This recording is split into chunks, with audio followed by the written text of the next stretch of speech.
ভিডিঅ'টো কিন্তু আজি নহয় দেই, 4 দিনমানৰ আগৰেহে। অকণমান ভিডিঅ' কৰি থৈছিলোঁ।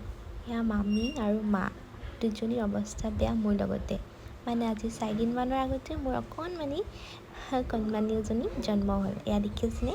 তাইক প্ৰথম উলিয়াই আনি আইতাকৰ হাতত দিছে, কাৰণ দেউতাক নাই। তাই যি সময়ত জন্ম হৈছিল সেই সময়ত তাই দেউতাক আহিয়ে নাপালে, তো সেয়ে আইতাকৰ হাতত দিছে। দেখিছেনে? সকলোৱে ইমান মৰম কৰিছে তাইক। আৰু এয়া জেঠাইকে লৈছে আৰু কণমানিজনীক সকলো ফূৰ্তি আৰু চবৰে। আৰু ইফালে তাই হোৱা গম পায়ে ৰাতিপুৱাই মামাক আহি ওলাইছে। মামাক মানে মোৰ ভাইটি। আৰু এয়া মই অকণমান ভিডিঅ' কৰি থৈছোঁ, যাতে স্মৃতি হিচাপে কেতিয়াবা মন গ'লে চাই থাকিব পাৰোঁ। আৰু তাইক আনি কিনে মোৰ কাষতে দিছে। আৰু আমি সেয়া ঘৰ আহি পালোঁহি। সকলোৱে এনেদৰে কণমানিক আদৰিবলৈ ৰখি আছিল। মামী মামা সকলোৱে মিলি ধুনীয়াকৈ চাকি বন্তি লগাই কণমানিজনীক ঘৰলৈ বুলি আদৰি আনিছে। দেখিছেনে? সকলোৱে মৰম আৰু আশীৰ্বাদ দিব দিয়ে মোৰ কণমানিকণক। তেনে আজিলৈ আহোঁ, বাই বাই। আকৌ আপোনালোকক নতুন ভিডিঅ' পাই থাকিব।